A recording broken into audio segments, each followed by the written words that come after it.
A king sits atop a solemn throne, looking upon the horizon of fallen rivals. A small group of warriors stand at the brink, surging forward to challenge the Titan. Who shall rise up and seize the opportunity to dethrone kings? Who shall come out on top? Find out now on The Weekly Remark!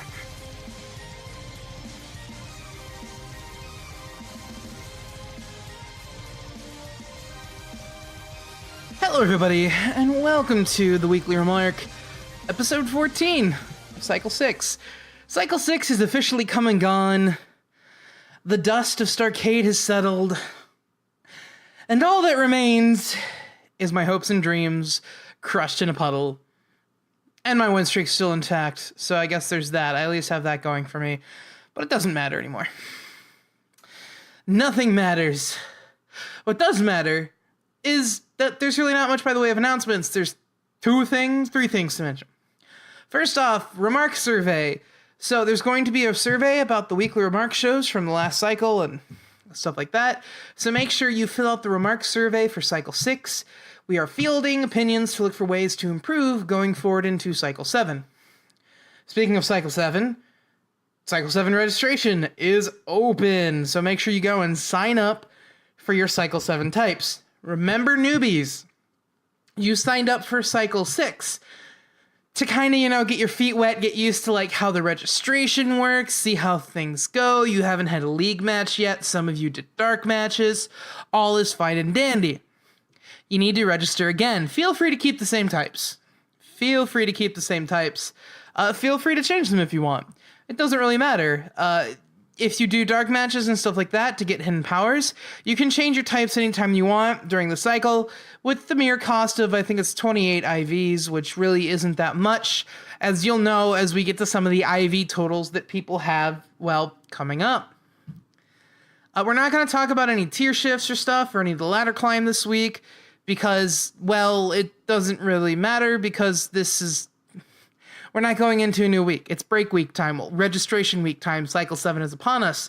What we will talk about are the new trainers, or kind of talk about, because, oh, wow. There were a lot of you who jumped in during the cycle finale. You'll get shoutouts. So you don't know this, but it's a thing that I do here, where I shout out new trainers whenever they join, and I kind of track their progress as the cycle goes on, up until a certain point, normally the end of their first block or the end of their first cycle, something like that, or until they get their first win. Whatever comes first. But you will get your shout out then, and we will start watching you as you begin to make your mark on ARC history. But for now, welcome to the community and enjoy your stay. We hope you like it here. Any questions you have can be directed to the arcades or the GMs in a pinch, and if all else fails, your other ARC participants who have more experience should be able to help you out. Also on the new trainer thing, Vendetta has earned not only his first ARC win in league matches, but also his first ARC win in dark matches for the week. Congratulations! This is a great way to end your first cycle. From now on, Vendetta, you're no longer a newbie. Welcome to the Big Boys Club. Do your best to help pave the way for the next generation of ARC participants that will be starting out in Cycle 7. Moving on to the battle breakdown. First off, show me your power. We had 2 hidden powers used, both by the commissioner himself, Evo. He used a stance change to swap out his bug for grass, and a plus power that did not turn out his way at all because on the last week's battles, Evo lost against Vendetta in singles NU. Also, I, myself, yours truly, DozerZigashi, beat 1-odd Orange in a doubles UU match. Max beat Syracuse in a singles monotype match. Otto beat Reggie in a singles Little Cup match, which we will talk about a bit later because that had huge impacts on the game corner. And is something that I talked about could happen in close combat because Otto was the one who beat Reggie before in Little Cup when Reggie was world champion. So don't count Otto out. Otto, maybe you should change your specialty to Little Cup. Think about it. And on to the 2 matches that mattered last week. First off, the Intercontinental title match. Oh, my phone isn't off. My bad. I am so professional. I am only the most professional here on this show, ladies and gentlemen. Anyway, the title match is a title match. It was a best of 3 that went down between Spence and Choose, and Spence won. So Spence gets to retain his IC title, and same story, different title when it comes to Venge versus Bront in singles Ubers. Best of 3 title match for the World Championship title, and Bront lost.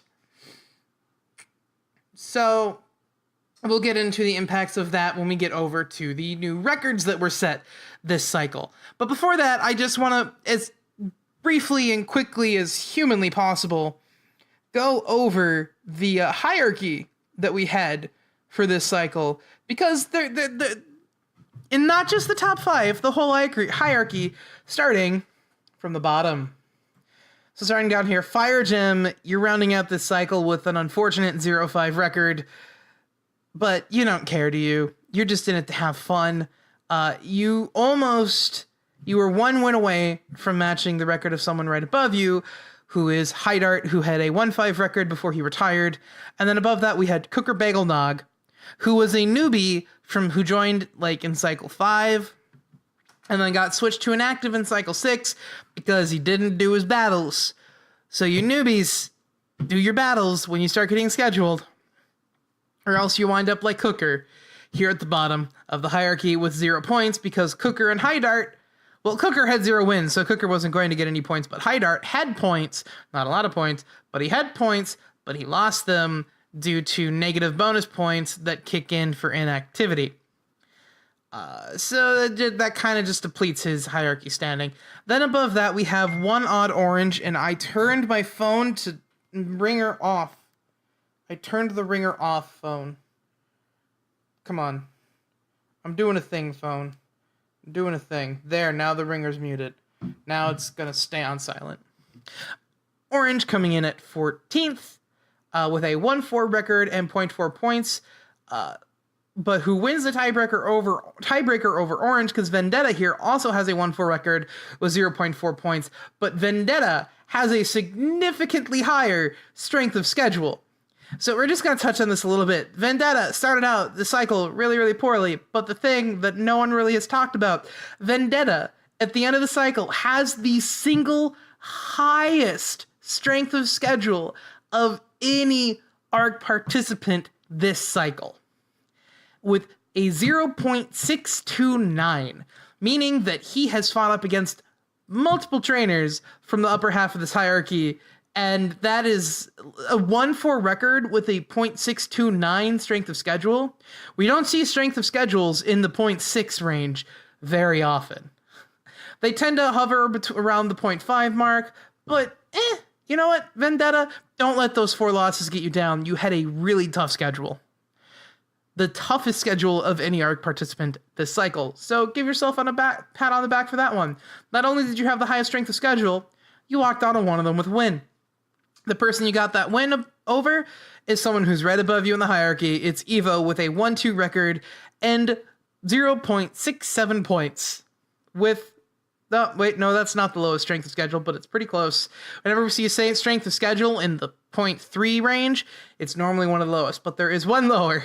But we'll get to that in a moment, because above Evo, in 11th, we have Dan, the gaming man, with a 4-2 record and 1.58 points. Dan had to go inactive during the cycle, so I believe some of those negative bonus points accumulated, pushing him down the hierarchy. And above him, the trainer with the lowest strength of schedule on the entire hierarchy is none other than yours truly, DozerZigashi, with a 1-0 record, extending that win streak. Still undefeated since cycle 4? Is it 4? I think it's 4. Wow. 3 cycles without losing. Granted, like, cycle 5 I had 3 battles, and cycle 6 I had 1 battle. So, like, I've won the last 12 battles. Still nowhere near the record of whoever's on the top of this hierarchy, which we will get to in a moment. But above yours truly, we have Shiny Shadow, Shiny Satan. I'll say your actual name for the hierarchy with a 4-4 record. a moderately, like the second highest strength of schedule with a .603 and 2.5 points. Oh, by the way, Dozer, myself, yours truly, had 2 points. Above Shiny, we had Sirecoast with a 4.7 record and 3.16 points with a, well, .556 strength of schedule. So a moderately tough schedule he had. More on the average side, but still moderately average. Otto, who kind of jumped up on the hierarchy up into 7th place with a 5.6 record with that win over Reggie, giving him 6.05 points. And above him, just shy, less than a point shy of being in the top 5, we have Max with a 5.5 record and 6.33 points. Now it's your top 5 time. In 5th place for Cycle 6, we have the former number one contender for the World Championship title, Abrant, with that 5.7 record and 7.17 points. In 4th, just shy of the top 3 by, like, less than half of a point. Sments, our IC champion, with a 7.6 win-loss record and 9.79 points. Who's above Sments? I choose Pokemon, the person who was gunning for that title, Intercontinental Championship title, who has an 8.5 record with points of 10.10. So between 3rd and 4th, it is a difference between 10.10 and 9.79. That's like 31. So Sments was 0.32 points away from being in 3rd and then the top 3. That's impressive. And of course, in 2nd is none other than Reggie with a 9.4 record and 12.96 points. And then up at the top with an impressive, unbearable, oppressive 13-0 win-loss record is the King of Champions himself, pretty much. Well, the current King of Hearts, who will probably become the King of Champions after Cycle 7. We have Venge with 26.5 points, more than double of the points for 2nd place. Oh boy, that's a lot of points. That's a lot of wins. And only 0.5 of those points are bonus points. Because I can do a 13-0 formula calculation off the top of my head, and that would be 26 points, which, because when you're X0, your points is basically X2 plus bonus points because of how the formula works out. If you want to know more about the formula, you can actually check that out in the rule book in the FAQ. We kind of explain how that works. So yeah, that's the hierarchy. Because I took the time to go over the full hierarchy, we're going to kind of ignore the Dark Record hierarchy, but we are going to talk about the rise and fall. So I jumped up into a solid 10th place at ending the cycle and starting the cycle at 10 out of 17. Otto jumped up 2 places to hit 7th, and Orange fell 2 places and landed at 14th. Moving on to the extras, we have the Game Corner, to which all I can really say is, ouch. Juice and Max walk away with 0 points this week in the Game Corner. Nobody had a perfect week, but we had 2 people who had the exact opposite of a perfect week. Abrant and Vendetta were the only people to get more than 1 pick right. Why? Because Reggie was the most chosen 5-point pick at 3 out of 5, and he lost. Spence and Shoes were also both picked for the most chosen 4th-point pick at 2 each, and they were facing each other. So 2 were right, 2 were wrong. And Abrant was the most chosen 3-point pick with 3 out of 5, and he lost. So the most chosen in every area except the 4-point pick, most of them were wrong. And because of this, the win over Reggie, Otto is the biggest spoiler for your StARCade VI, taking 15 points off the board and preventing Abrant from getting a final perfect week in the Game Corner. Moving on to the IV breakdown. Please note, with the IV breakdown here, none of these, I believe, have their Imprison IVs added. So these will probably change by the time the IV store comes out. Maybe, hopefully, they'll change before the cycle starts at the very least. We have at the top Max with an oppressive 221 IVs. Dude, IV store comes out. You could probably buy out the shop. Someone else who can buy out the shop is a Bront at 205 IVs, followed up by Evo at 144 IVs. And then we have slightly more reasonable IV counts with I Choose Pokemon at 97 and One Out Orange at 91. All 5 of those trainers have the ability to cash in a title shot at any time, and 2 of them might do it. A Bront definitely might do it. He's done it before. He's gotten the World Championship title that way before. He took it from Venge before doing that. So maybe that's what he needs to do. Maybe a Bront has to go full chaos again and just bring back the Dark Timeline and topple Venge from his throne. But we're going to move on. This is a longer episode because there's a few more things to talk about. It's the end of a cycle, and it's always exciting. When we get to the record watch, so we're going to start off with the Game Corner records. All of these records I'm talking about have been broken. So the previous record for most points in a block was 50 set by Evo. And with 69 points, giggity, a Bront, once again, kind of, is our Game Corner king. A lot of people did well, as 5th place Max tied the previous first place record of 50 points. Reggie did not participate in the final week. Both Bront and Evo got their 5-pointer wrong, and both got their 4-pointer right. It came down to a Bront putting his faith in the returning Dozer, ring rust and all, to secure the points title once again. I got your back, Bront. I got your back. Most IVs won at a block. The previous record was 25 set by Evo in Cycle 6, Block 1. Here in Cycle 6, Block 2, it's almost embarrassing how low we scored last block because 9 people tied or improved this record, and a Bront leads the pack yet again with 50 IVs earned. Whoo boy, that's a lot. That's a lot. Double the old record. What were we doing in the first block of Cycle 6? Like, what were we doing? And the best right pick percentage, the former record was 80% set by Reggie. It's been broken by 5 people. 5 people ended with a better percentage right pick rate than Reggie had just 1 block ago. Evo, Bront, Orange, and Reggie himself all beat the previous record, but only one can reign supreme. The record now belongs to the one, the only, I say this with love when I say Ark's own edgelord. Don't worry, Shadow, you're not the edgiest in Arc, really, because I know what a Bront's email, not a Bront, I know what Dan the Gaming Man's email is, and that thing was so edgy that when I read it, it scratched the inside of my phone screen. You're not the edgiest.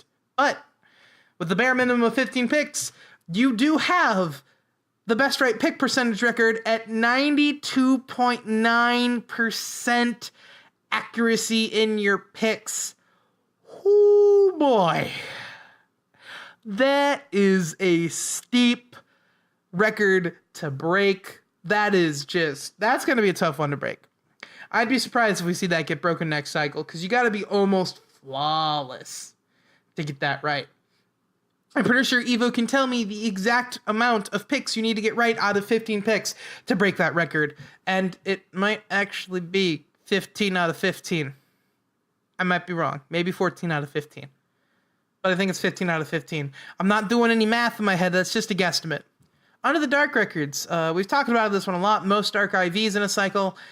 This is a new record. So as promised, a Bront set the record for most IVs earned via Dark matches at 79. Who will step up to challenge this next cycle? Probably a Bront again. But maybe someone else. We do have a bunch of newbies who may be all over those Dark matches. And moving on to the League records, which is where I cry, because the most points in a cycle record has been broken. The old record was 21.02 points set by yours truly, and Venge has broken my record with 26.5 points.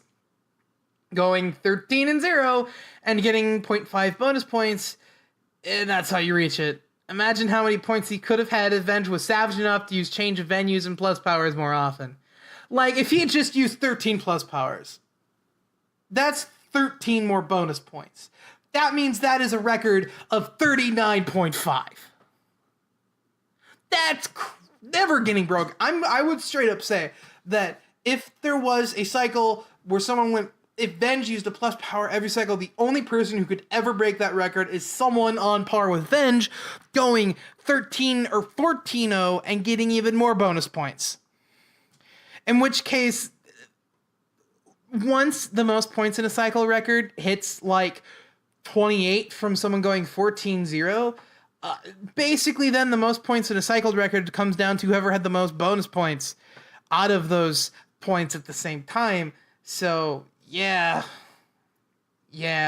But this also means Venge has most points in a single ladder record. The old record for most points in singles was 18.05. And because Venge claimed his final win of the cycle, he's got this one broken again, his own record extending it to 18.35 points, which sounds, a little more reasonable, but it is monstrous because that is only in singles battles. You would need to use a lot of change of venues to break that thing again. And this is the thing that makes me cry. The best win percentage in a cycle. The former record was set by me. I set it in cycle 4? I want to say cycle 4 with a 100% win rate with an 8-0 record. Venge is 13-0. With a week off is almost as perfect as it gets. Maybe you can do a cool 14 next cycle and make this record unbeatable. This record is the only way this record's getting broken is if someone makes it unbeatable. So, yeah. That's stupid. It's stupid. Not stupid in the way that, this shouldn't happen, stupid. It's just stupid in the way of, like, this is ridiculous, So not negative stupid, more like, oh my goodness, wow, this is impressive levels of stuff. Yeah. And the final record is most IV spent in a cycle. No one in contention even tried to take the record from the leader.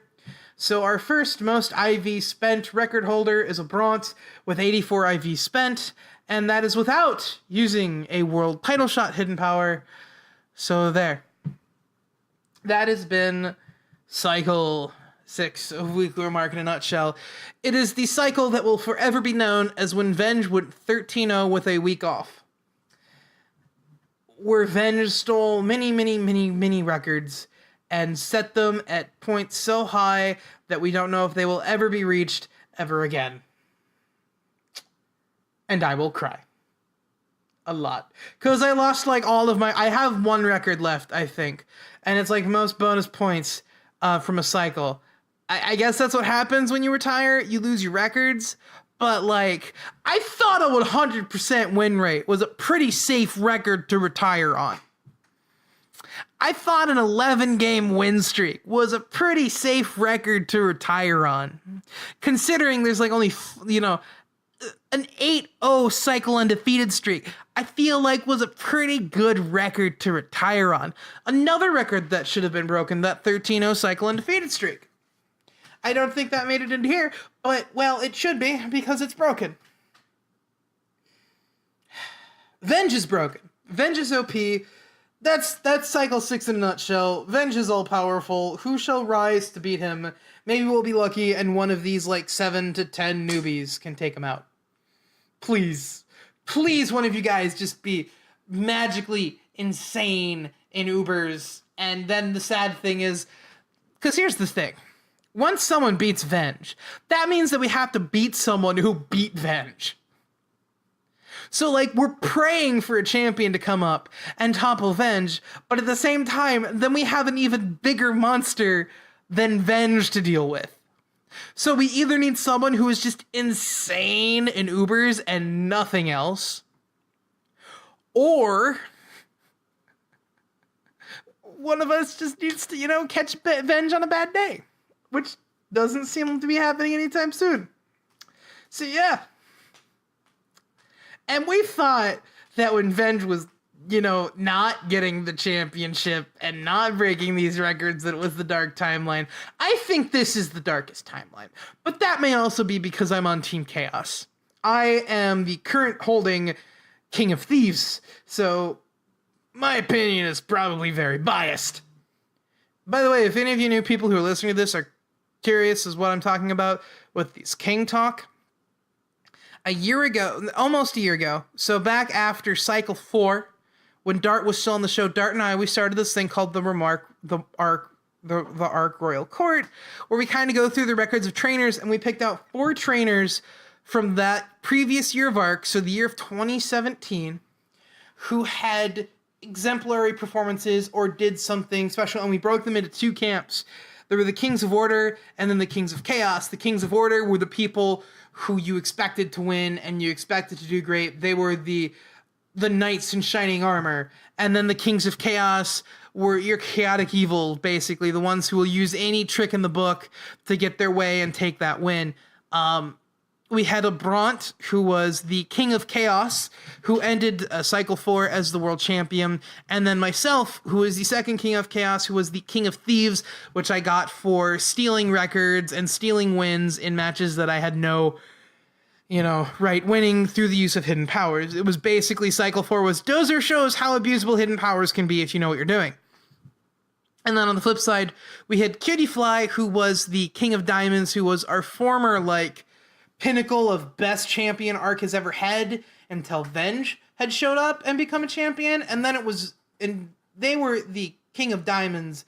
And then it was Venge, who was the King of Hearts, who, because he was just a monster, he was tough to beat, strongest trainer in OU, later went on to be the best Ubers trainer Arc has ever seen. And then once he became world champion, just never looked back. Ever. At all. So yeah. And this reminds me, I have to retcon something I said. A Bront never took the title from Venge. A Bront defended the title from Venge, is what happened. But anyway, this has been a relatively long episode of Weekly Remark.